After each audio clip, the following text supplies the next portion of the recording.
eu quero dizer uma coisa para os irmãos. Ora por este homem. Existe um mistério entre esse homem e esta nação. Não estou brincando. Jofá tem um plano contigo nesta nação. O capeta está querendo impedir, mas a igreja vai orar. E quando essa igreja ora, os ferrolhos são despedaçados, as portas de bronze são quebradas, e o nome do Senhor é glorificado. As muralhas de Jericó têm que cair, porque essa nação precisa de pessoas com compromisso com a palavra. Levanta a mão e dá glória a Deus. Senhor Deus, está teu filho, Pai, a qual humildemente está dentro desta casa. Tem navegado sobre o estado brasileiro e até pelo exterior, levando a mensagem da cruz. Senhor, usa o teu filho, o teu instrumento. Tome ele em tuas mãos. Pai, eu sei que este homem se alegra pelo fato de ser servo seu, ter o seu nome escrito no livro da vida e defender as tuas causas na terra. Usa o teu eleito, em nome de Jesus. Amém.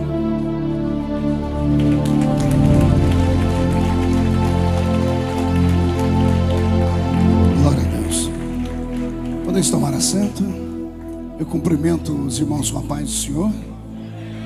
Cumprimento os irmãos com a paz do Senhor. Quem está feliz com Jesus nessa noite?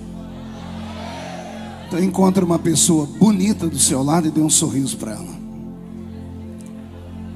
Era um sonho poder estar aqui nessa igreja, conhecendo os mistérios que envolvem esse santo ministério. Abra comigo no Evangelho segundo escreveu São Mateus. O capítulo é o de número 11. Nós vamos ler aqui 11 versículos. A leitura é um pouco extensa, eu vou acelerar, mas é importante o texto. E aconteceu que, acabando Jesus de dar instruções aos seus 12 discípulos, partiu dali a ensinar e a pregar nas cidades deles. E João, ouvindo no cárcere falar dos feitos de Cristo, enviou 2 dos seus discípulos a Jesus, a dizer a ele: és tu aquele que havia de vir, ou devemos esperar outro? E Jesus, respondendo, disse-lhes: ide e anunciai a João as coisas que vocês ouvem e que vocês veem. Aqui os cegos veem, os coxos andam, os leprosos são limpos, os surdos ouvem, os mortos são ressuscitados, e aos pobres é anunciado o Evangelho. E bem-aventurado é aquele que não se escandalizar em mim. E partindo eles, começou Jesus a dizer às multidões a respeito de João: que fostes ver no deserto? Uma cana agitada pelo vento? Sim, que fostes ver? Um homem ricamente vestido? Os que trajam ricamente estão nas casas dos reis. Mas então, que fostes ver? Um profeta? Sim, vos digo eu, e muito mais que um profeta, porque é este de quem está escrito: eis que diante da tua face envio o meu anjo, que preparará diante de ti o teu caminho. Em verdade vos digo que entre os que de mulher têm nascido, não apareceu ainda alguém maior que João Batista, mas aquele que é o menor no reino dos céus é maior do que ele. E a igreja diz: incline a cabeça, por gentileza. Senhor, nós te adoramos nesta noite. O teu servo já me apresentou e me colocou em suas mãos, e eu apenas selo a oração dizendo que eu estou aqui, Senhor, para ser o porta-voz de uma notícia boa nesta noite. E antes que eu comece a ministrar a sua palavra, cerque esta igreja com a sua glória, num raio de 5 quilômetros, onde houver um demônio alojado. Eu dou a esses demônios segundos para sumirem daqui, porque se não sumirem, serão queimados pelo poder da sua glória que aqui será derramada.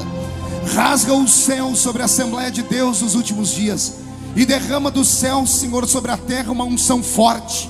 Manda anjos de fogo descerem aqui, que estes anjos desçam trazendo brasas de fogo nas mãos. Comecem a esparramar estas brasas entre nós, e onde houver um crente cheio do Espírito Santo, pega ele nesta noite, Jesus, e mostra o caminho da verdadeira e poderosa adoração.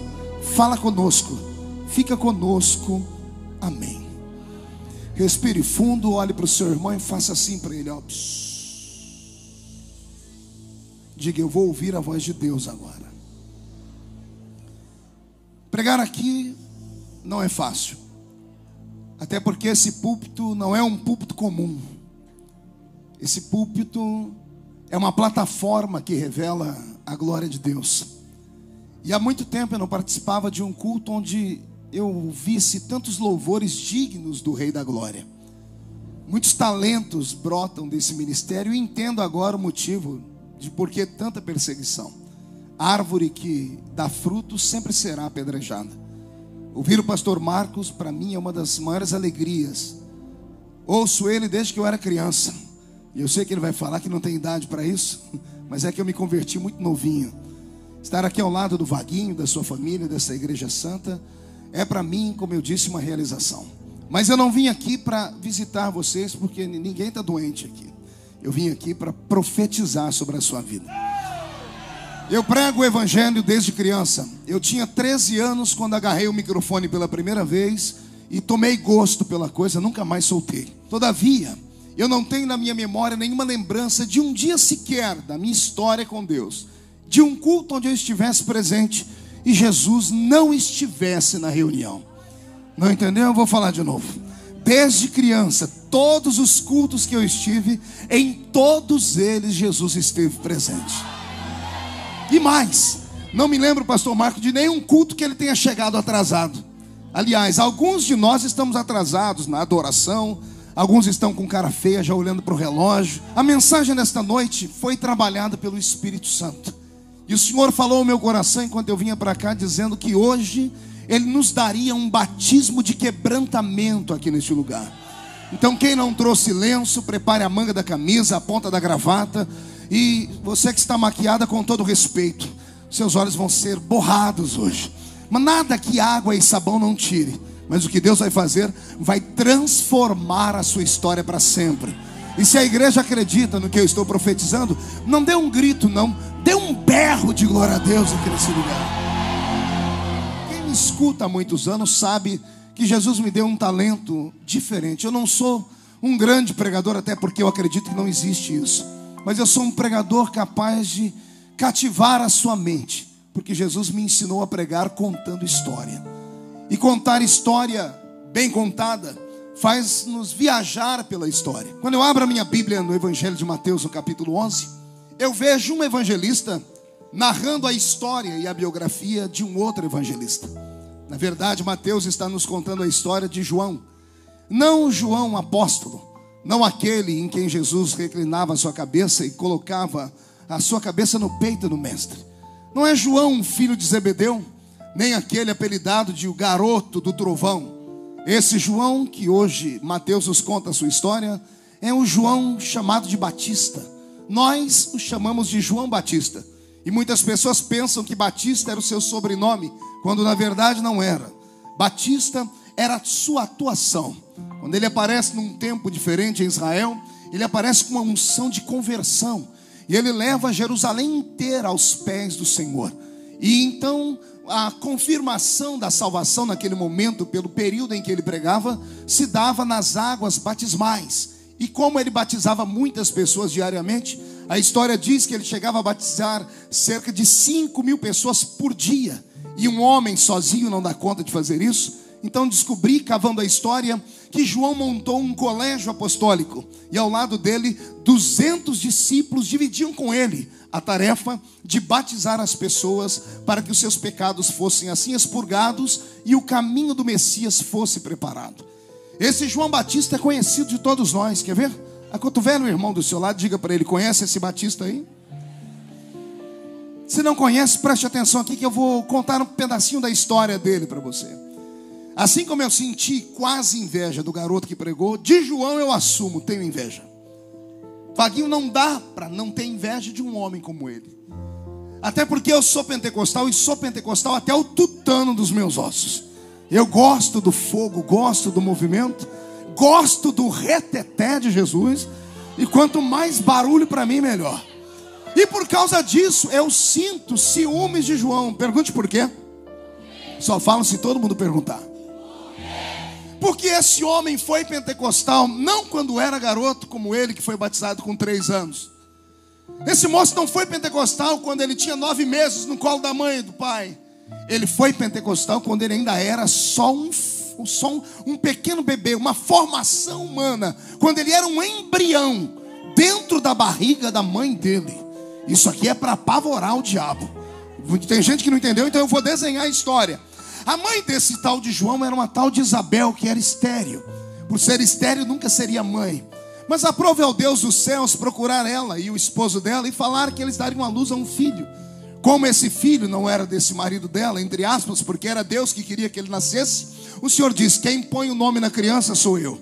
O pai ficou irritado e a irritação dele custou a ele 9 meses de mudez. O pai de João, Zacarias, ficou mudo pelo período da gestação da mulher dele. Deus não queria que ele contasse para ninguém o mistério e o milagre. Então a história dele já não é normal. Ele é escolhido por Deus, o seu pai fica emudecido, o ventre podre de sua mãe é costurado, curado e gestado dentro dela um bebê. E ainda por cima ela era parente de uma tal Maria, uma Maria lá de Nazaré. Uma Maria desposada por um homem já de idade avançada. E agora esta Maria, que também está grávida e ninguém sabe, porque a gravidez dela foi um escândalo. O marido dela, quando foi se desposá-la, ela já estava com um bebê na sua barriga. Então era uma família complicadíssima. Mas quando Maria ouve dizer que Isabel está grávida, ela vem visitar a prima. Quando as duas se encontram, como é natural entre as mulheres, se abraçam, um beijinho no rosto esquerdo, um beijinho no rosto direito, e mais um aperto firme pela saudade, e a barriga das duas se encontram. Quando a barriga das duas se tocam, o bebê que está dentro da barriga de Maria não é um bebê normal. O pai dele também não é da terra, o pai dele é do céu. O que está dentro de Maria deve ter soprado, não sei se deu um chute na placenta. Eu sei que o bebê que está na barriga de Isabel sentiu a presença dele. E a minha Bíblia diz que João foi cheio do Espírito Santo dentro da barriga da mãe dele. Então, para você que acha que é o rei da cocada do Pentecoste, fique no seu lugar, viu? Não saia da casinha. Tem gente que é mais pentecostal do que você. E João Batista é um deles. Esse homem não é normal. Diga isso para o seu irmão, ele não é normal. Não. Diga fazendo biquinho para ele. Diga, ele não é normal. Não bastasse isso, além de nascer de um ventre podre, além de ter um pai que ficou mudo e um nome escolhido por Deus, além de ser primo do nosso Salvador, quando esse menino nasce no mesmo período de Jesus, 2 anos depois vem a perseguição de Herodes sobre todas as crianças e um grande infanticídio que feriu o coração de Deus. E nesse período todos os meninos de 2 anos para baixo foram mortos, sentenciados à morte. Como este menino foi escolhido por Deus, a exemplo de Maria e José que esconderam Jesus no Egito, esse menino também foi arrancado de sua terra e levado à divisa entre Israel e o Egito, numa cidade chamada Tebas. Tebas é exatamente a divisa entre Israel e o Egito. Pastor Marcos sempre vai para aquela terra, sabe do que eu estou dizendo. E ali em Tebas ele é entregue na mão dos beduínos. Olha que interessante. A mãe dele recebe a revelação do Senhor. A vida deste menino tem que ser protegida e não dá para ficar em Jerusalém. Então os beduínos são os moradores do deserto. São homens magérrimos. A magreza deles é tão extensa que você parece estar olhando para um cadáver. Mas pense em homens que têm força de resistência.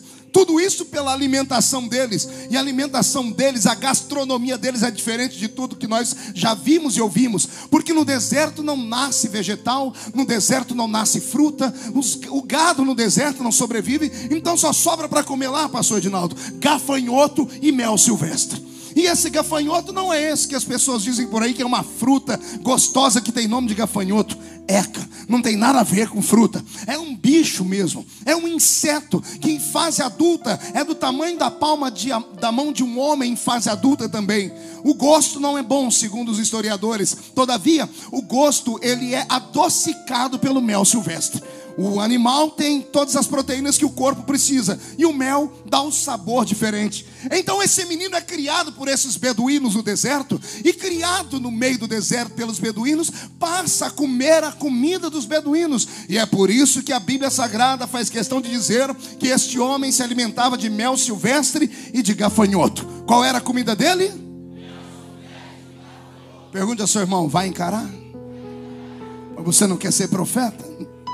Todo profeta é anormal. Tudo nele é anormal. Para fugir da morte, ele é criado ali no meio da planície do Sinai. E na península do Sinai, para se esconder do sol é muito difícil, porque não tem árvore, não tem relva, tem que se esconder dentro de cavernas. Esse moço cresce com a pele do seu corpo estorricada. A cor da pele dele não é como a cor da pele dos judeus, porque os judeus têm árvores para protegê-los do sol. Existe lá em Israel, o calor é um pouquinho diferente do Egito, mas como ele está exposto ao sol do deserto, a cor da sua pele é acima do caucasiano. Ele é quase um negro por causa do calor do deserto. Os seus cabelos são desgrenhados e ele é barbudo pra chuchu. E se você me perguntar o porquê, eu vou te dizer o que a Bíblia diz. Ele é um nazireu. Ele é um o quê? Você sabe o que é um nazireu? Alguém escolhido por Deus. Deus escolhe, não é gestação que o homem e mulher quer, é a gestação que Deus quer que tenha. A Bíblia nos fala de 3 nazireus, e os teólogos arrumaram um meio nazireu. Os 3 nazireus certinhos da Bíblia são Sansão, João Batista e Jesus Cristo. Por isso os 3 aparecem nas figuras pintadas com homens com cabelo comprido e barba comprida, porque sobre o nazireu não passava navalha. E também não podiam tocar em comida, em bebida forte, e muito menos tocar em defunto. Eram estas leis, porque eram homens escolhidos pela vontade de Deus. Imagine vocês um moço que é crescido no deserto, com o sol queimando a sua pele, comendo gafanhoto e mel silvestre. Então ele vira uma vareta no meio do deserto, só pele e osso, pele queimada. Como bom judeu, o seu nariz é comprido e adunco, meio torto. Agora o seu cabelo é diferente do cabelo dos judeus, porque o cabelo dos judeus, mesmo não sendo tão liso, sendo um pouco crespo por causa do calor, o cabelo dele acaba sendo crespo, porque o sol queima direto o seu couro cabeludo, porque ele está lá no meio do deserto, diante do sol, quase que 16 a 17 horas por dia. Então esse moço tem o seu cabelo que não pode ser cortado nem aparado. Na época não tinha chapinha, na época não existia nenhum tipo de tratamento capilar. Então o cabelo dele, ao invés de crescer para baixo, vai crescendo para os lados. E eu estou fazendo isso de propósito, eu estou desenhando a imagem dele. Imagine um homem com o cabelo daquele jeito, a barba sem poder cortar também gigantesca, magrelo parecendo uma vareta e com a pele queimada do sol. Ah, e tem mais um detalhe, pergunte o quê? A roupa dele. A roupa dele não é normal. Qualquer pessoa no deserto usa roupa de pano, porque a roupa de pano faz com que o sol bata e refleta para fora e não queime a pele deles. A roupa deles no deserto não absorve calor, pelo contrário, ela espelha o calor. Mas esse homem não usa roupa de pano.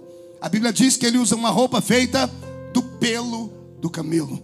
Preste atenção no que eu disse, porque tem gente que prega errado, porque não lê direito, não aplica a língua portuguesa direito, e diz que ele vestia a roupa da pele do camelo. Nenhum ser humano suporta a pele do camelo, porque o camelo é um dromedário, a sua pele é muito forte, e no sol ela pode estorricar e apertar o corpo. Então a roupa dele não é feita da pele do camelo, é feita do pelo do camelo.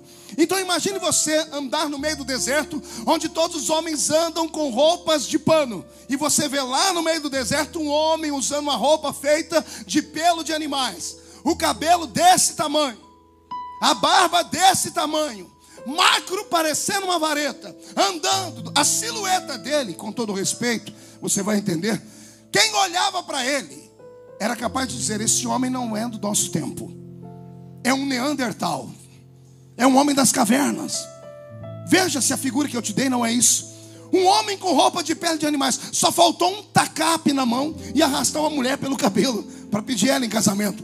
Porque a figura desse João Batista é um homem das cavernas. Cabelo desgrenhado, barba desgrenhada, roupa do pelo do camelo, magérrimo demais, pele queimada pelo sol, e para ajudar, no seu bojo carregando gafanhoto e mel silvestre. Eis aí o herói de Deus, a voz do que clama no deserto, o profeta que divide as águas. Quem entendeu até aqui, dê um glória a Deus. Olha para o seu irmão e diga: se prepare agora. Roberto, mude a música para mim. Quando esse moço atinge a idade de 30 anos, ele aparece no cenário político de Israel. Quando ele entra dentro de Jerusalém, com aquela cabeleira, aquela barba desgrenhada, aquela roupa feita de pele de animal ou de pelo de animal, quando as pessoas enxergam ele na praça, todos param para vê-lo, porque a aparência dele chama atenção. E quando ele vê que tem uma multidão bem próxima, ele abre a boca e prega o seu primeiro sermão. Pense num sermão ungido, curto, mas poderoso. Ele abre a boca e diz: arrependei-vos, porque é chegado o reino de Deus entre os homens. E ele incrementa a pregação dizendo: raça de víboras, quem vos ensinou a fugir da ira de Deus?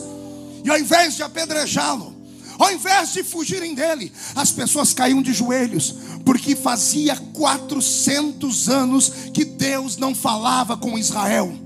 Há uma ruptura entre o Velho Testamento e o Novo Testamento. Entre Malaquias e Mateus nós temos 4 séculos onde Deus some da história. A Shekinah não se manifesta em forma de nuvem de glória. Deus não se manifesta em forma teofânica de anjo. O anjo do Senhor desaparece da história bíblica. Não há profetas, não há revelação de profetas, não há chuva de saraivas de fogo. O monte não treme, a terra não se abre, morto não ressuscita. Deus havia virado as costas para a raça humana. Israel sente saudades da voz de Deus. E depois de 400 anos aparece esse maluco, esse homem esquisito, que vem no meio do deserto, usando uma roupa do pelo do animal, cabelo desgrenhado, barba desgrenhada, e gritando: é chegado a vez de Deus voltar a falar com o seu povo. Deus se cala, mas não se emudece. Deus às vezes não fala, mas Ele sempre está olhando. Deus fecha os lábios, mas nunca fecha os ouvidos. E esse Deus está entre nós esta noite. E se tem alguém que acredita, dê mais um grito de glória a Deus, só mais um.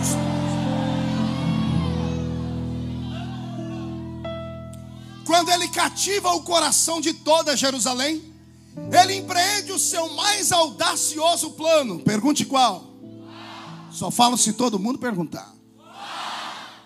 Ele marca uma audiência com o grande rei Herodes. Herodes foi o rei mais terrível que Israel teve no período neotestamentário. Era um déspota, era um adúltero, e era um homem que não temia Deus. Mas era um homem sagaz e tinha carisma, mas não tinha caráter. De nada adianta ter carisma se não tiver caráter.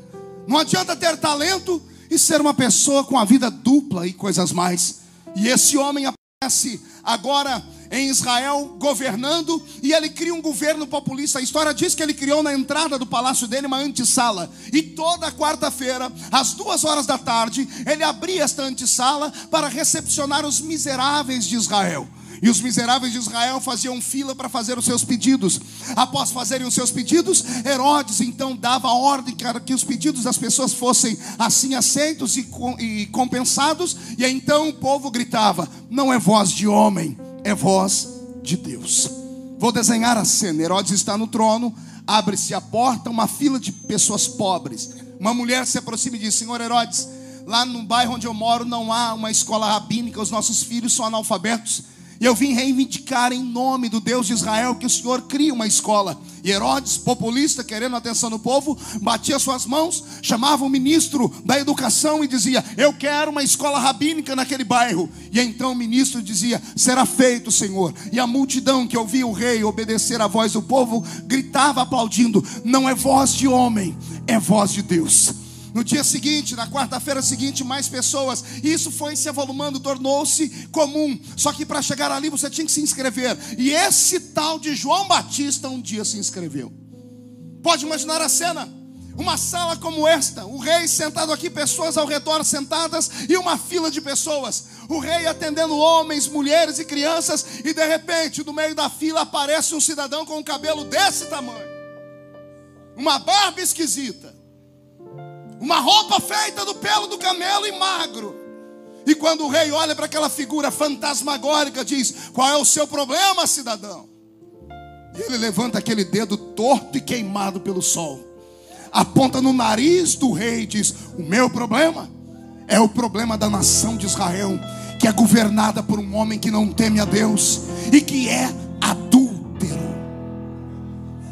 Soldados pegam nas armas, soldados querem matá-lo, mas não conseguem fazer. Há uma aura de glória que envolve a vida desse homem. Eles olham para ele e querem matá-lo, mas ao mesmo tempo sentem medo dele. Na verdade não é medo dele, é medo daquilo que está dentro dele, é medo daquilo que exala dele.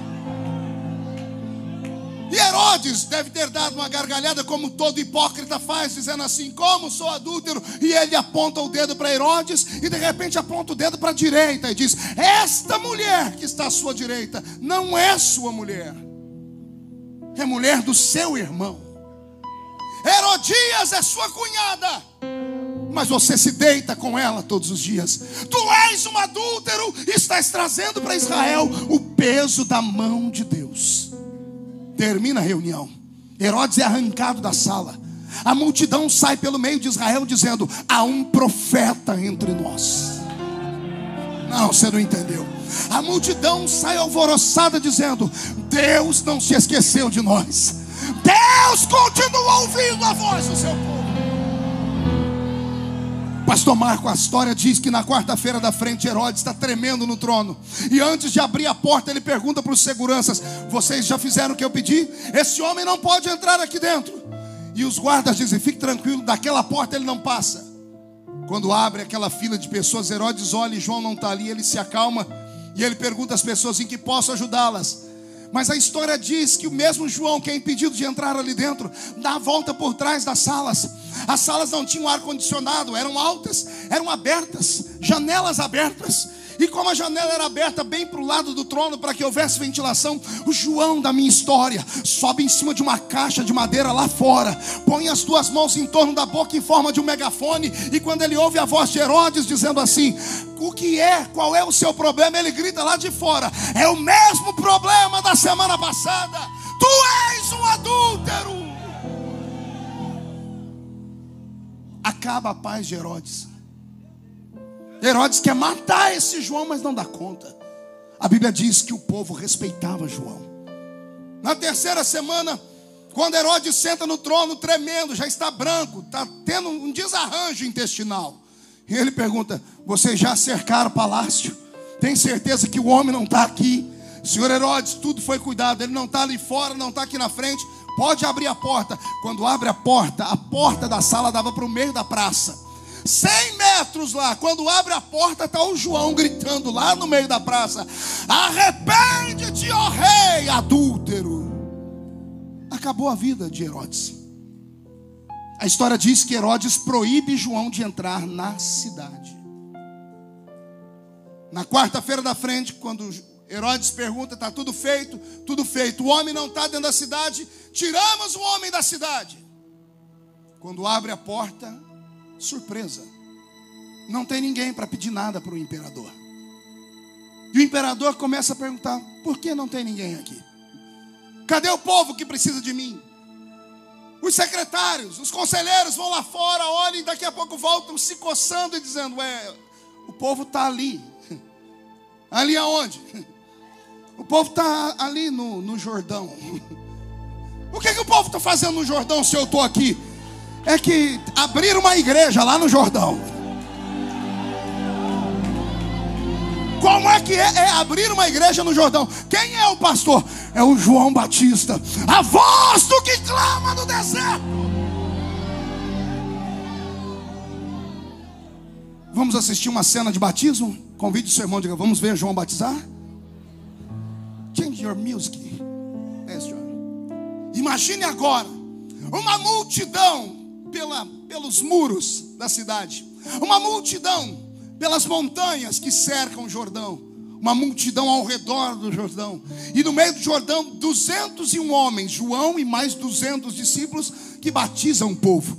Ao batizar o povo, eles começam a gritar: João, mostre-nos o reino de Deus na terra. E João começa a mostrar gritando: o reino de Deus é feito com arrependimento. Arrependei-vos, porque é chegado entre vós o reino de Deus. E ele começa a pregar: raça de víboras, quem vos ensinou a fugir da ira de Deus? E o povo vai à loucura. Pergunte por quê? Tudo que um povo quer ver é um homem que saiba falar de Deus, mas com coragem. Tudo que o povo precisa ouvir é alguém que saiba o que está falando e que tenha certeza de que o que está falando não vem da horizontal, mas que venha da vertical. toda a igreja, apinhada de gente como essa, só vem aqui por causa de uma coisa: há uma voz profética atuando, há um Deus do céu que cuida de um ambiente como esse. E se eu fosse você, eu dava um grito de glória nesta hora, só para mexer com o coração dele. O povo amava João. Quer perguntar o porquê? Porque João não respeitava nomenclaturas. Ali embaixo no Jordão não tinha imperador, não tinha comerciante, não tinha empresário, não tinha fazendeiro. João nivelava todos os homens e mulheres pelo mesmo plumo. Ele dizia: vocês são empresários lá em Jerusalém, vocês são empresários e fazendeiros lá em Jerusalém, aqui na minha igreja são todos iguais. Aqui o que pega para o pequeno, pega para o grande. Se o pequeno é raça de víboras, o grande também é raça de víboras. E o povo amava ver João chamar os ricos que chegavam nos seus carros, nas suas roupas bonitas, e João dizer a eles: raça de víboras, suas cobras peçonhentas. Porque víbora é uma cobra peçonhenta, venenosa. É João dizendo: sua cobra peçonhenta, se não se arrepender, vai para o inferno. E as cobras peçonhentas desciam dos seus carros, abandonavam o seu glamour, vinham às águas do Jordão chorando, e João as batizava, e quando saíam das águas, saíam purificadas pelo poder da conversão. Quem entendeu até aqui, dá mais um glória a Deus. O povo amava ver João chamar o povo de cobra. Era tudo o que eles queriam fazer, mas se fizessem eram presos. Mas como ninguém prendia João, porque ele tinha uma glória em cima dele, João falava aquilo que o povo queria falar para aqueles pecadores. E João batizava com gosto: venha cá, sua raça de víbora. Tibum, vai embora para lá. E o povo dizendo: dá-lhe, João, chame mais víboras. Eu imagino João chamando: venha cá, sua urutu cruzeiro. Tibum, vai embora. E o povo: dá-lhe, João, venha cá, sua cascavel. Tibum, vai embora. E o povo: dá-lhe, João. Eu imagino João chamando a parente da minha sogra: venha cá, jararaca. Tibum, vai embora. E João batizando todas as víboras, e o povo dizendo: João, dá-lhe, João. E João batizando todas as cobras de Israel. Até que um belo dia, quando vem descendo pelo morro mais um, e João estende a mão para chamar mais uma cobra, a boca dele trava. E o povo olha para João e diz: João, que cobra é essa? E João diz: não é cobra. Se não é cobra, é o quê? Eis aí o Cordeiro de Deus. Eis o Cordeiro de Deus que tira o pecado do mundo.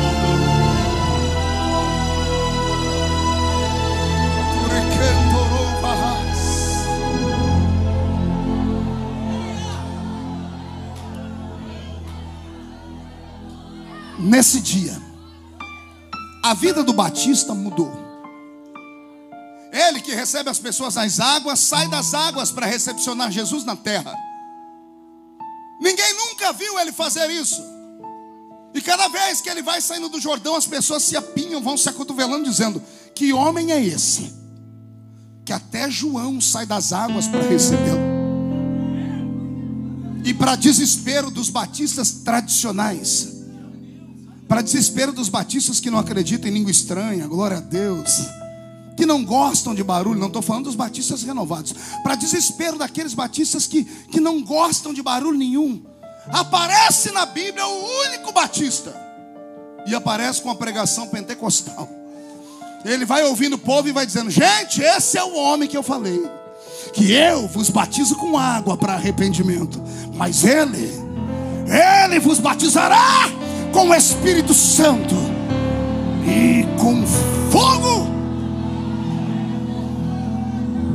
Ao se aproximar do Nazareno, João se curva, o Nazareno levanta. Eles entram numa discussão, João dizendo: eu preciso ser batizado por ti, e vem tu a mim. E Jesus diz: para que se cumpra a lei, por agora deixe como está. Jesus desce as águas. Oh glória, eu me emociono só de falar. O Nazareno está no meio das águas e João está fazendo a sua profissão de fé. João está pegando sobre as suas mãos e segurando ele pelo seu jaleco.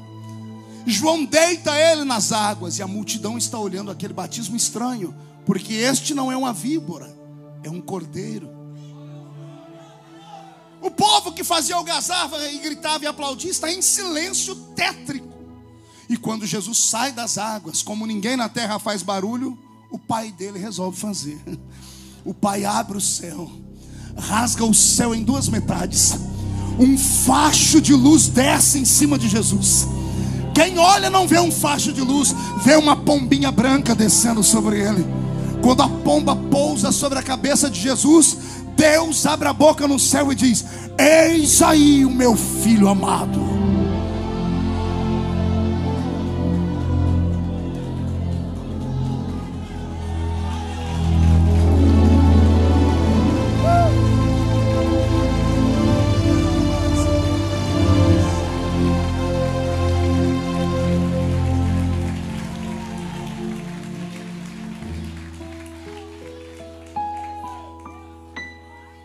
Pois bem, é sobre esse homem que eu quero pregar nessa noite.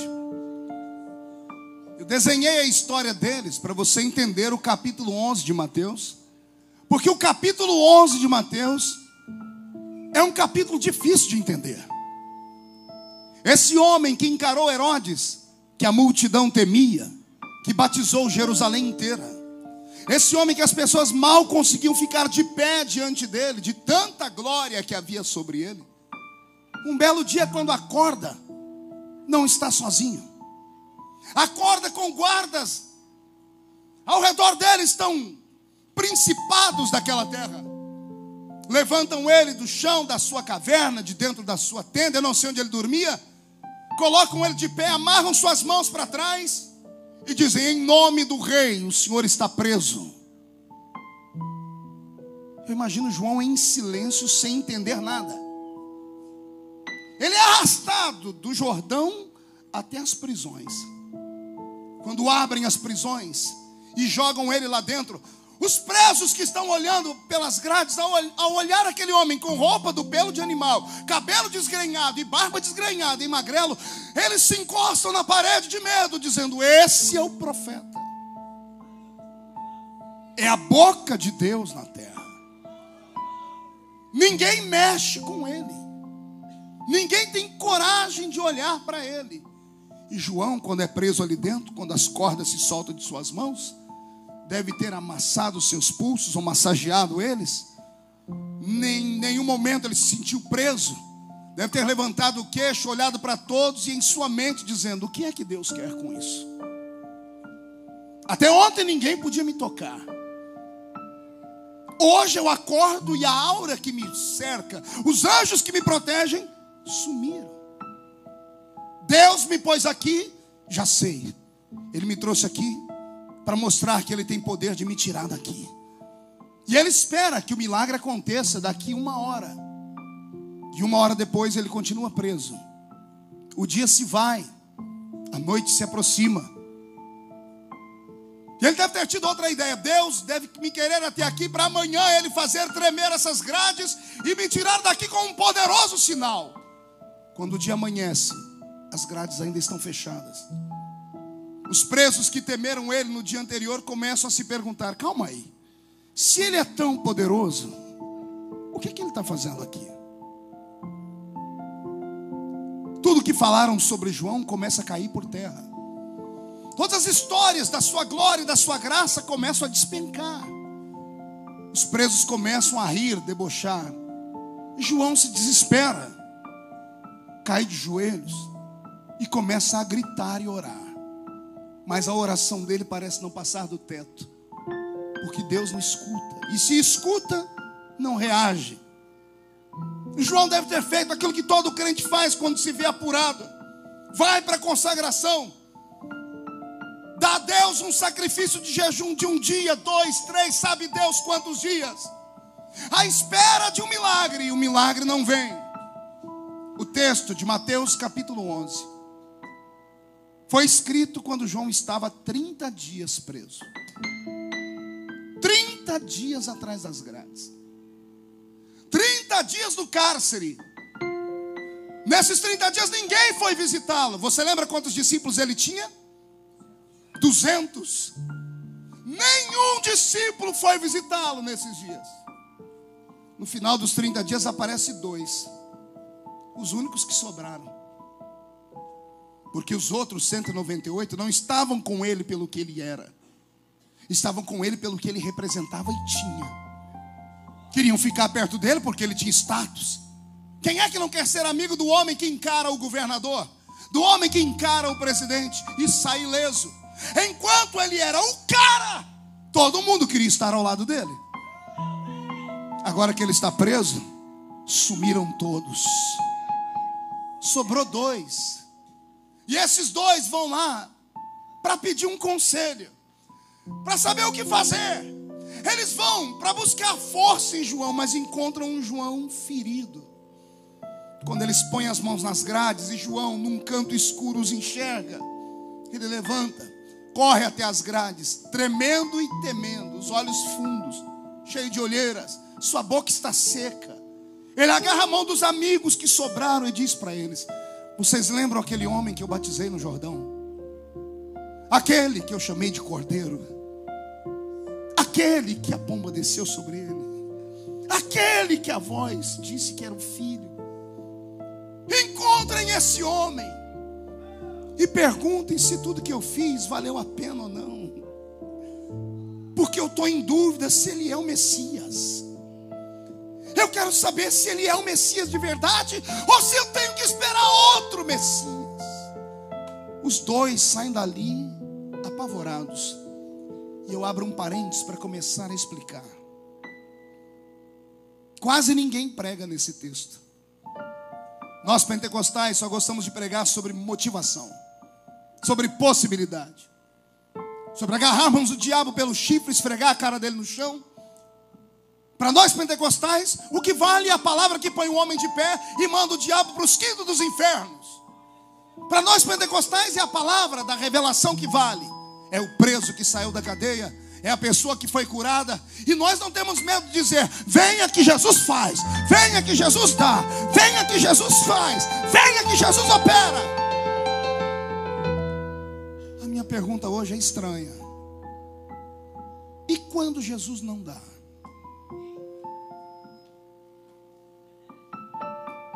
E quando Jesus não faz? E quando a gente fica sozinho?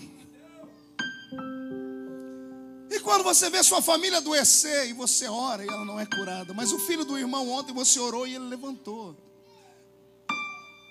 O que acontece com a sua fé quando você que é dizimista fica desempregado?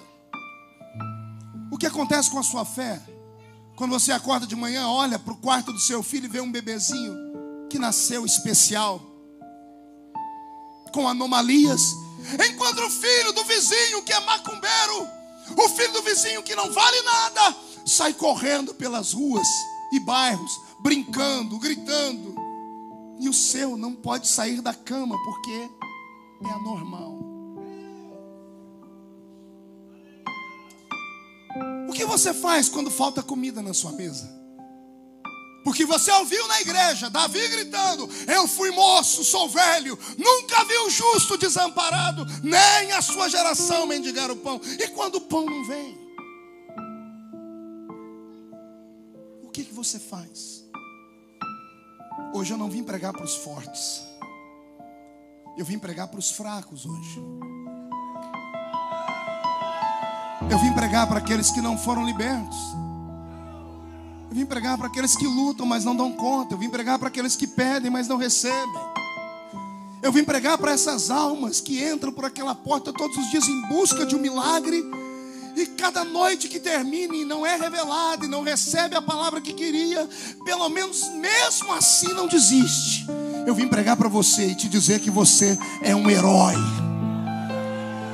e dizer que a senhora é uma heroína, e dizer que Deus é apaixonado por você, porque Ele sabe que você entrando aqui, recebendo ou não recebendo, você não abandona. Se Deus te der, Ele é Deus. Se Ele não der, você grita: Ele é o meu Deus, assim mesmo.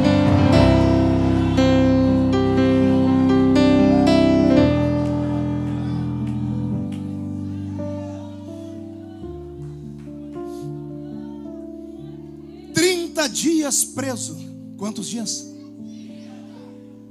Sabe o que aconteceu com o maior homem nascido entre mulheres? Por isso que eu disse que o texto era importante ser lido tão extenso, porque Jesus falou dele: entre os que nasceram de mulher não tem ninguém igual a ele. O maior homem que nasceu, Jesus colocou o maior homem que nasceu. Então ele comparou João a Moisés, comparou João a Elias, comparou João a Daniel, a Salomão, a todos os heróis que nós conhecemos. E Jesus disse: entre todos esses aí, João é o maior. Agora respire fundo. O maior homem nascido de mulher, 30 dias preso, não conhecia mais Jesus. Duvidou de Jesus, desacreditou que Jesus era Jesus. Ufa. Nunca jogue pedras em alguém que ontem gritou, pulou, falou em línguas e hoje está beijando lona lá fora.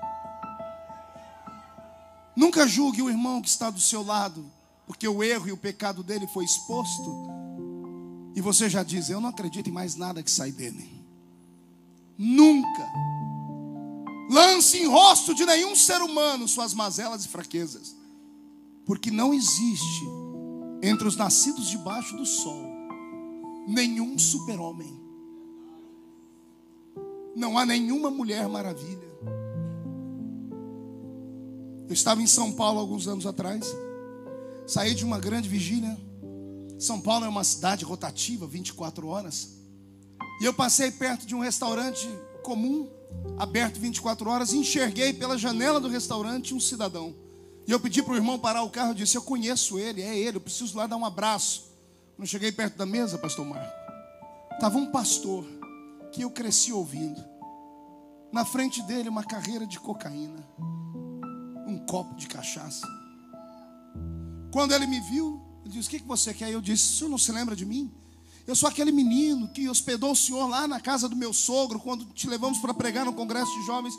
Quando ele viu, ele disse: me desculpa. Ele tentou esparramar o que estava na mesa. Eu disse: fica tranquilo, eu não estou aqui para te julgar. Ele começou a chorar. Ele disse: preguei o evangelho no Brasil inteiro, e minha mulher surtou, foi parar no manicômio, teve um problema aqui no cérebro, e até hoje dorme amarrada com camisa de força. Fiquei sem esposa. Fui procurar o meu ministério disse assim: comeu a carne, rói o osso. Cheguei no ministério e mostrei o atestado médico que diz: ela não é mais um ser humano, é um vegetal, ela não tem vida. O cérebro está destruído, ela não serve mais como esposa, como mãe, como nada, tem que ficar presa. E ele disse: gente, eu sou homem, eu sou novo, eu preciso de alguém para cuidar dos meus filhos. E o ministério olhou para ele e disse assim: se vire.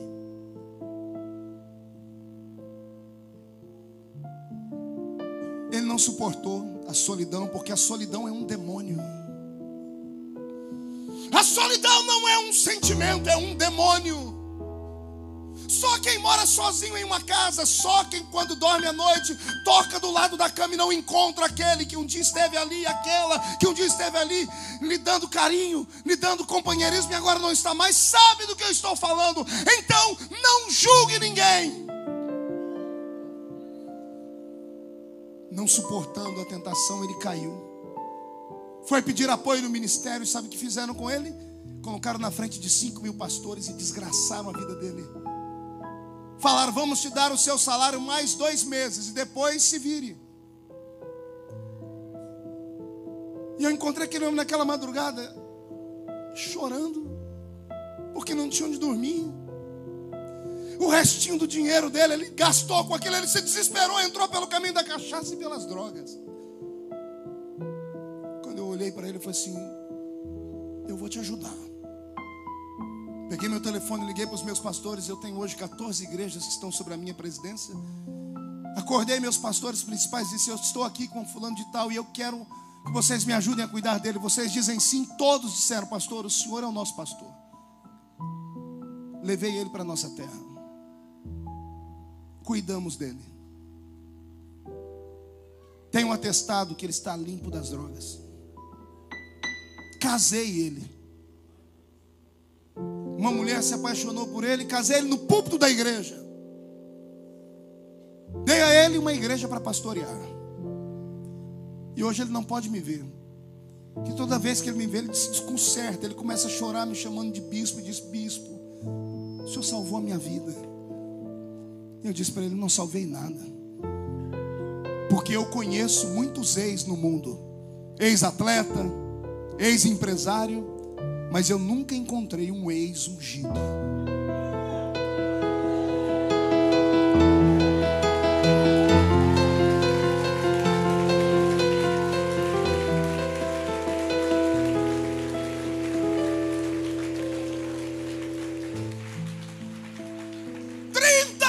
Aprisionado, sem a presença de Deus, sem a presença dos anjos, sendo acusado, caluniado e condenado à morte, fez o maior homem desistir de Jesus. Se aconteceu isso com João, olhe para mim, cuidado, pode acontecer com você também.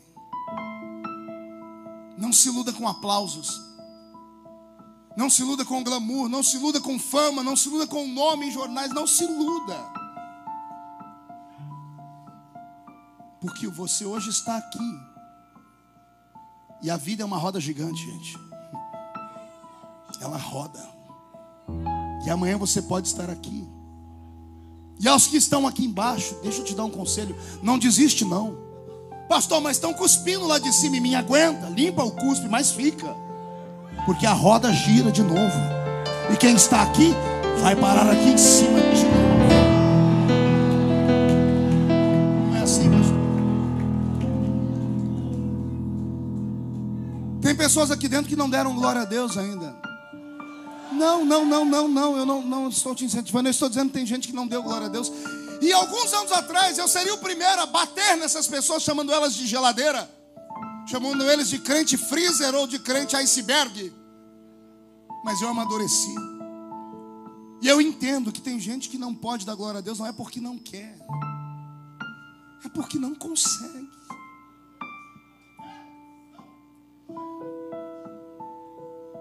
Pegou o resultado do médico essa semana e lá está escrito: câncer. Não tem cura. A irmã foi arrumar o bolso do paletó do marido e encontrou um bilhete com o nome de outra e um perfume estranho. E ela e ele aconselharam vários casais. E a família dela está desabando. Ela está aqui dentro, está moada num canto. O coração está quase explodindo no peito. Só não fez uma besteira porque ela tem onde se apegar. Ele tem onde se apegar, que é em Jesus Cristo. E Jesus te trouxe hoje aqui para te dizer assim: calma, vai passar. Eu vou falar de novo: vai passar. Eu vou falar uma coisa e eu espero que ninguém se escandalize aqui comigo. Eu passei por muitas lutas na vida, mas a pior de todas as lutas que eu passei na minha vida, não consegui amizade, ou das minhas amizades, alguém que pudesse me acalentar. Aliás, quando vieram as principais e as piores pedradas, todos se afastaram. Amigos, conselheiros, irmãos, admiradores, fãs, desapareceram. Eu estava num quarto orando, dizendo: Deus, me ajuda porque eu não aguento mais. E o Espírito Santo, porque é o único que não abandona a gente, é Ele. Vou falar de novo: você pode perder todo mundo, o Espírito Santo não se afasta de você. Ele veio no meu ouvido e falou comigo: vai na estante, pega aquele livro antigo. Eu falei: meu Deus, eu ainda tenho esse livro. Levantei, fui lá e peguei um livro antigo da época que eu era coroinha na igreja católica. E quando eu abri, caiu numa página que tinha uma oração feita por São Francisco de Assis. Eu disse para ninguém se escandalizar, porque quando eu li a oração de Francisco de Assis, eu caí de joelhos num canto. Francisco de Assis orou assim: Deus, me ajuda a suportar aquilo que eu não consigo entender. Anota isso aí. Me ajuda a suportar aquilo que eu não consigo entender. E essa oração me manteve de pé. Porque todo dia quando eu acordava e não via uma luz, as noites eram tão escuras que eu não percebia o amanhecer. Era nisso que eu me apoiava. Deus, me ajuda a suportar aquilo que eu não estou entendendo. E chegou o dia da vitória. E chegou o dia de Deus dizer assim: fui eu que te escolhi. Homem tira o que o homem dá, o que Deus dá, não tem um macho na terra que tire. Eu vou falar de novo. Homem toca naquilo que o homem te deu, mas aquilo que Deus te deu, se alguém tentar tocar, é sepultado vivo. Você não é indigente. Levante a mão direita para o céu. Agarre o ombro de alguém do seu lado. É para agarrar o ombro da pessoa com carinho e respeito. Chacoalha a pessoa até ela ficar irritada. Irrita ela e grita no ouvido dela assim: Deus te trouxe aqui para dizer para você: aguenta, vai passar. Diz, ele só está te sacudindo, mas quem viver verá. Só quem acredita nisso reage.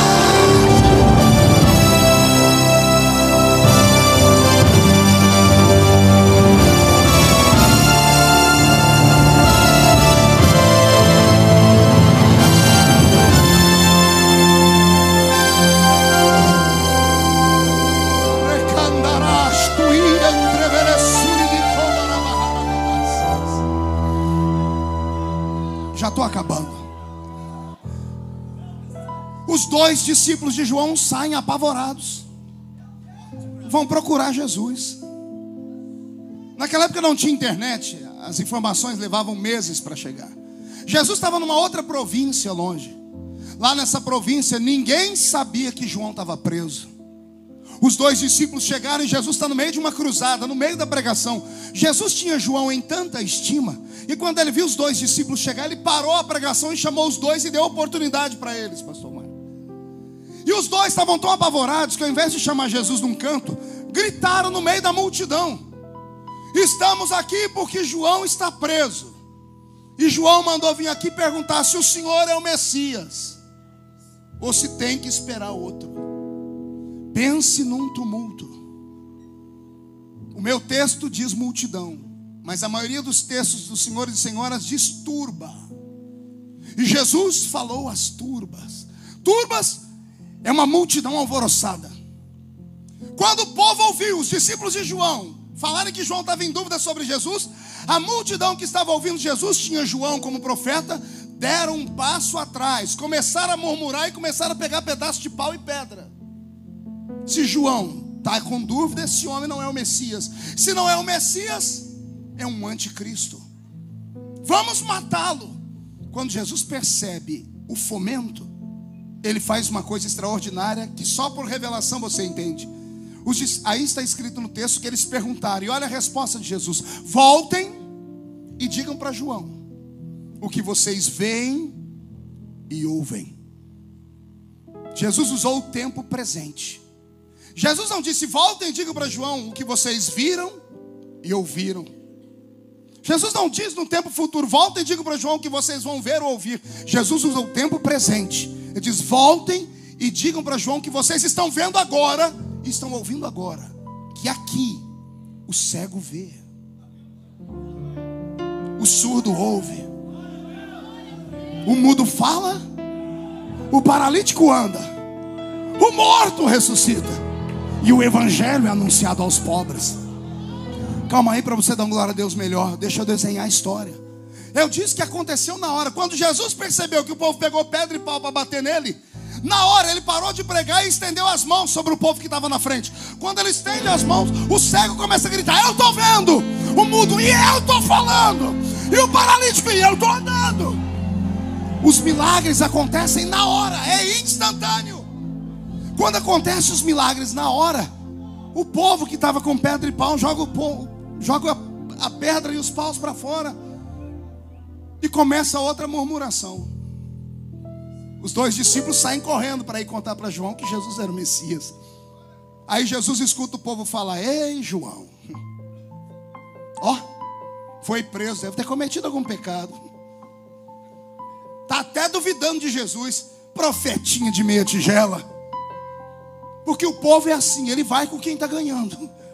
Duvidaram de Jesus. Se Jesus não faz os milagres, eles tinham matado ele. Por causa de João. Como Jesus fez os milagres, eles começaram a bater em João. Jesus só parou para ver. Aí ele fez assim, ó. Psiu. Quando vocês foram procurar João, o que vocês esperavam encontrar? Um homem vestido com roupas finas? Quem usa roupa fina está no palácio.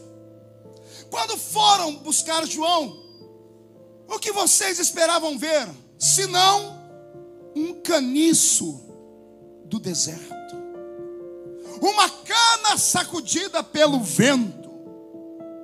Ai, Jesus, o coração disparou.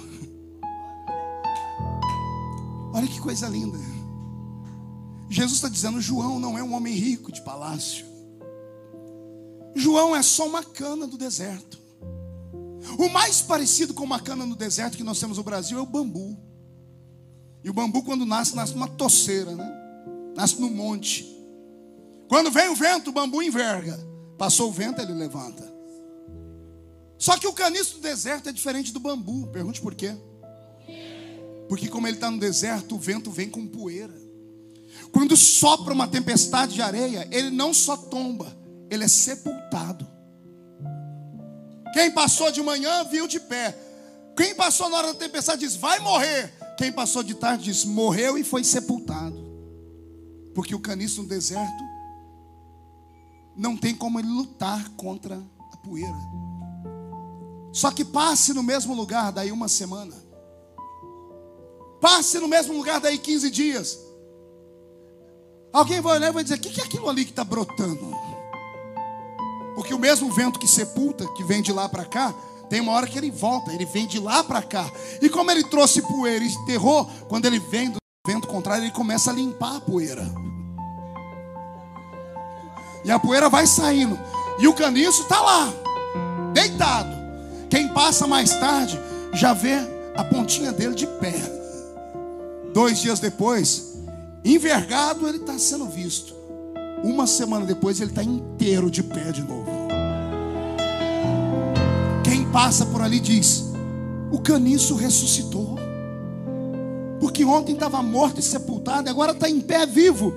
Aí Jesus diz: o meu profeta é isso. É só um caniço do deserto. O vento sopra, ele tomba. A poeira enterra, mas ele não morre. Porque eu sopro outro vento.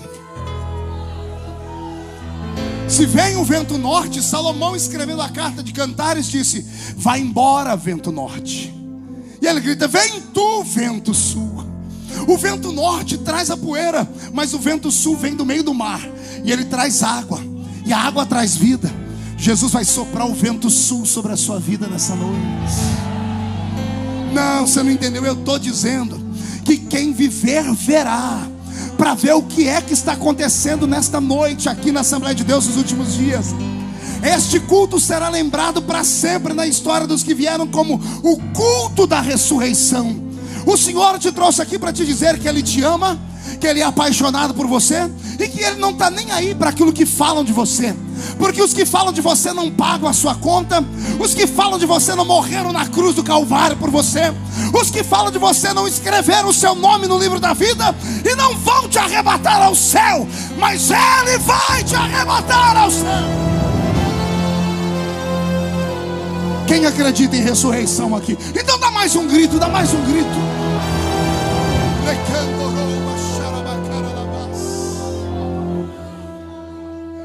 Dia desse eu estou lá no Congresso Nacional, no corredor das comissões, o pastor Marcos, Vaguinho, o pastor Edinaldo conhece aquilo bem. Na quarta-feira de manhã é intransitável. Eu estou indo pelo meio das comissões, eu sou membro de algumas comissões. De repente, no sentido contrário, vem 6 pastores grandes. Dos 6, 7 me perseguiram. Entendeu o mistério aí? Dos 6, 7 me perseguiram. E eu não sou de briga. Quando eu os vi se aproximando, para não criar constrangimento, eu peguei o telefone e liguei para o meu amigo imaginário. Como é que você está? Está tudo bem? Então, eu estou aqui para evitar constrangimento. Mas não teve jeito. Quando passaram por mim, um deles me segurou pelo braço. Eu falei, é hoje. Ai, Jesus, me segura. E aí começou aquela falsidade do inferno. Rapaz, como Deus tem te levantado. Temos orado por você. Vá mentir para Satanás. Estamos torcendo para a sua vitória. Vá mentir para o cão, filho do cão com a pombagira.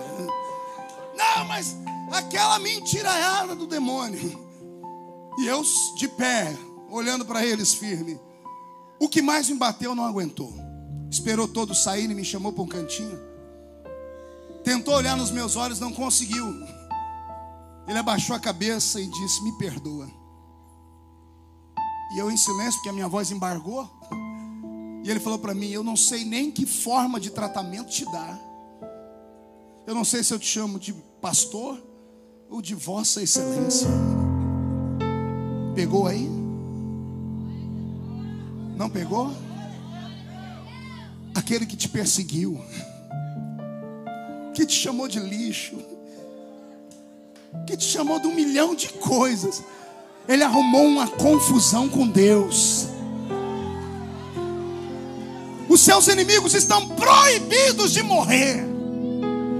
Vão ficar vivos em sã consciência, nem que seja tetraplégico em uma cama. Mas a mente tem que estar sã, porque eles são obrigados a viver para ver Jesus colocar uma coroa na sua cabeça, para ver Jesus te dar a sua família de volta, fazer o seu ministério brilhar. Eu estou profetizando que 2013 será o ano em que Jesus vai colocar o seu nome em evidência de novo. E se tem alguém que acredita, pega agora, pega!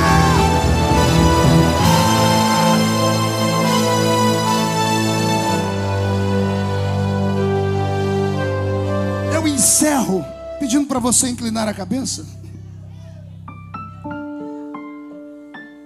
Tem uma amiga minha que canta uma música muito linda, mas eu quero transformar a música num poema. E quero recitar esse poema em homenagem aos sofredores aqui nessa noite. O poema é assim: quem te viu passar na prova e não te ajudou, quando ver você na bênção, vão se arrepender. Vão estar entre a plateia e você no palco. Vão olhar e ver Jesus brilhando em você. Quem sabe nesse momento você vai dizer, meu Deus, como vale a pena a gente ser fiel. Na verdade a minha prova tinha só um gosto amargo, mas a minha vitória hoje, a minha vitória hoje, ela tem sabor de mel. Sabe por quê, amigo? Você é um escolhido. A sua história não acaba aqui. Você pode estar chorando agora, mas amanhã você irá sorrir. Deus vai te levantar das cinzas e do pó. Deus vai cumprir tudo que tem te prometido. Você vai ver a mão de Deus te exaltar. Quem te ver há de falar, Ele é mesmo um escolhido. Vão dizer que você nasceu para vencer. Já sabia porque você tinha mesmo cara de vencedor. E disse Deus quer agir, ninguém pode impedir. Então você verá cumprir cada palavra que o Senhor falou. Quem te viu passar na prova e não te ajudou, quando ver você na bênção vão se arrepender. Vai estar entre a plateia e você no palco. Canta. E aí? Quem sabe no seu pensamento você vai dizer, meu Deus, como vale a pena a gente ser fiel.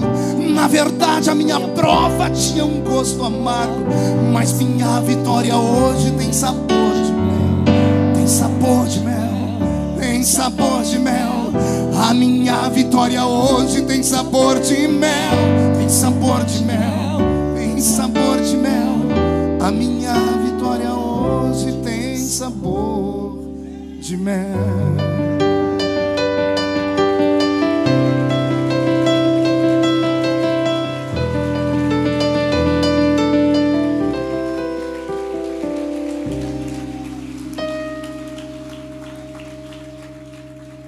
Minhas últimas palavras. Depois que Jesus dá uma lição em todos eles, ele diz assim para eles: vocês, seres humanos, são injustos. Alguém dá a vida por vocês durante anos, salvando-os dos seus erros e pecados, e fazem 99 coisas boas para vocês, e vocês chamam de anjo. A mesma pessoa faz uma coisa errada, e vocês julgam ela como se fosse um demônio. Homens são assim. Faça 99 mil coisas boas, erre uma vez, e eles vão tirar tudo o que você tem. Mas aí veio Jesus e diz: e para vocês, hipócritas, mesmo João não acreditando que eu sou eu estou aqui para testificar dele. Ah, se você soubesse perto de quem você está sentado agora. Ah, se você sonhasse onde Deus vai levar esse indivíduo aí, você não ia ficar ignorando, você ia dar um jeito de abraçar a pessoa, pegar o número do celular dela, porque hoje ela está aqui, amanhã Deus vai plantar um par de asas nas costas delas, e elas vão voar. Vão voar. Eu estou profetizando que Deus está mudando o curso da sua história agora. E só quem acredita nisso, fica de pé, por favor.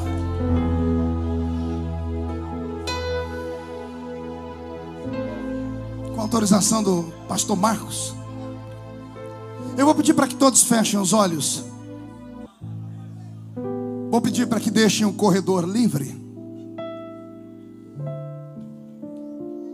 Porque, como eu disse, eu vim aqui pregar para os fracos. Outro dia, se o pastor deixar eu vir aqui, aí eu vou pregar uma mensagem para os fortes. Tem pessoas que vieram aqui hoje arrastadas pela família. Tem pessoas que estão aqui hoje que já sentiram a glória de Deus, já pregaram e cantaram, mas foram atingidos por um míssil do inferno. Caíram, escorregaram, foram jogados. A mágoa que criou é tão grande que você não frequenta mais igreja. Você veio hoje aqui atraído pela propaganda. Deus colocou um anzol no seu queixo e te trouxe para cá. Você pensou em ir embora várias vezes,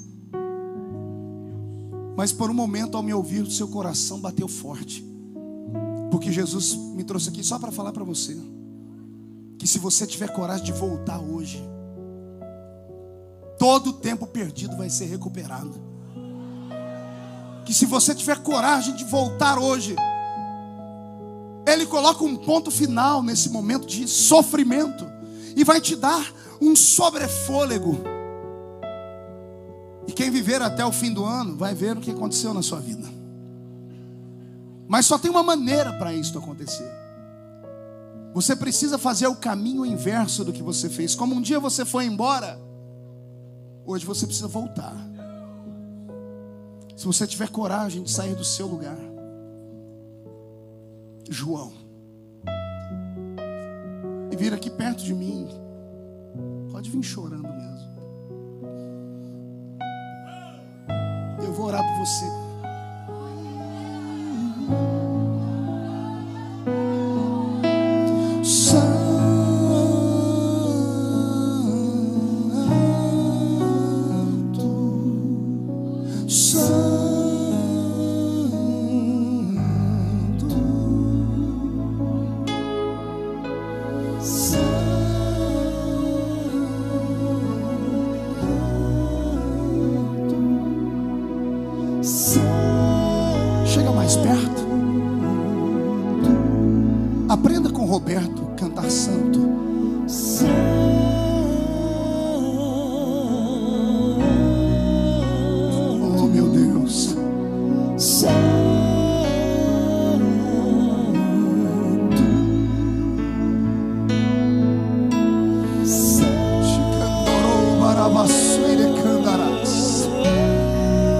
A igreja está em silêncio, mas o céu está fazendo festa.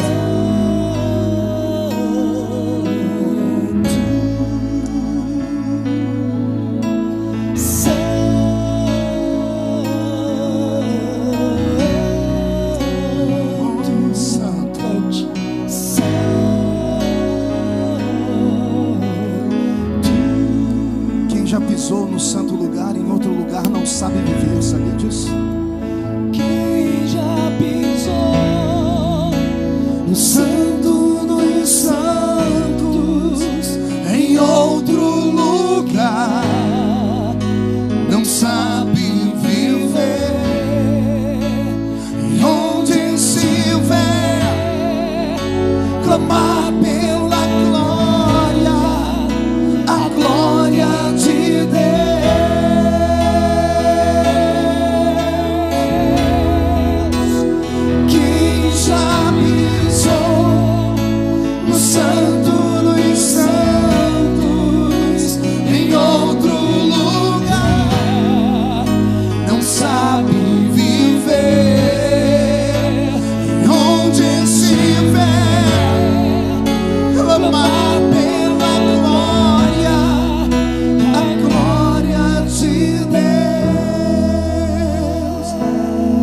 Sua cabeça. A igreja, estenda as mãos para cá.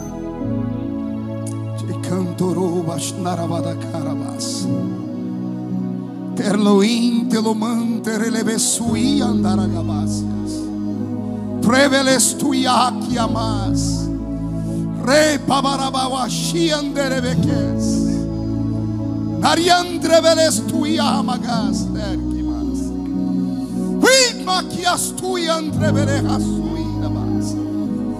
No nome de Jesus, é no nome de Jesus que todos os espíritos malignos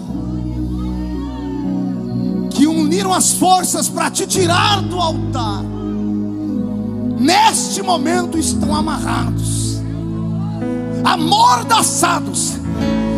E os anjos de Deus invadem esta congregação. Os que estão aqui na frente, Senhor, recebem o perdão nesta hora, porque o sangue imaculado do Cordeiro de Deus está sendo jorrado sobre eles nesta hora.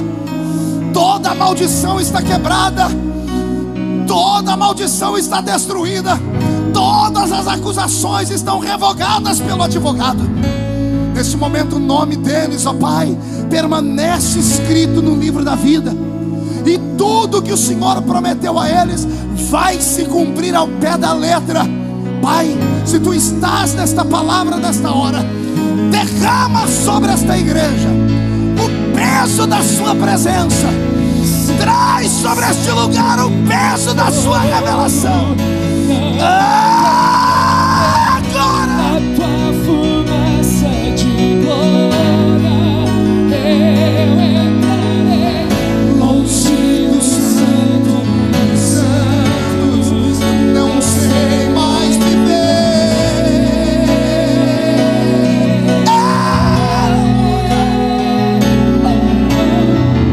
E se eu passar pelo fogo, não temerei.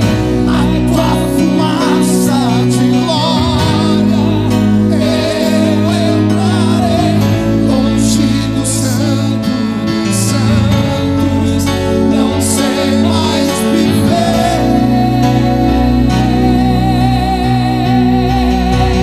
Quem já pisou no santo dos santos, Em outro lugar não sabe viver.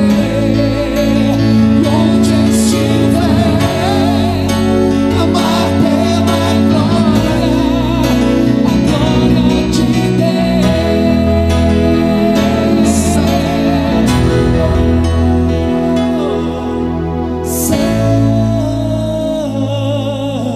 as pessoas recebem o toque dos ungidos.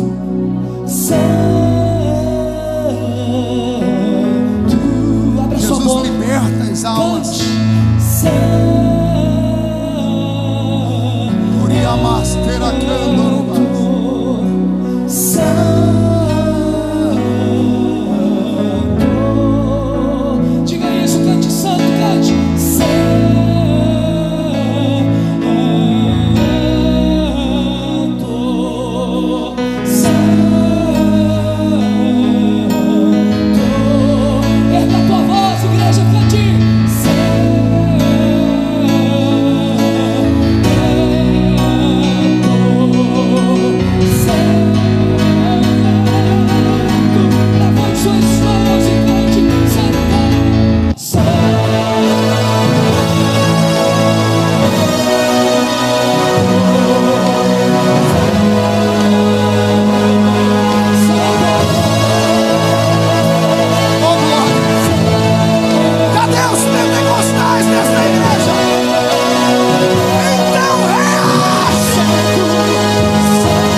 Levante as duas mãos para o céu, chacoalhe elas. Fique cara a cara com alguém. Estenda as mãos sobre a pessoa e diga para ela assim: Deus vai me usar agora. Chacoalhe suas mãos. Jesus, coloque nessas mãos agora uma brasa de fogo tirada do seu altar. Onde eles colocarem a mão deles, ó Pai, haja um tempo de prosperidade, renovação, haja um tempo de exaltação. Onde eles colocarem a mão deles, haja um derramamento do Espírito Santo agora, já. Abrace a pessoa que está do seu lado e profetiza.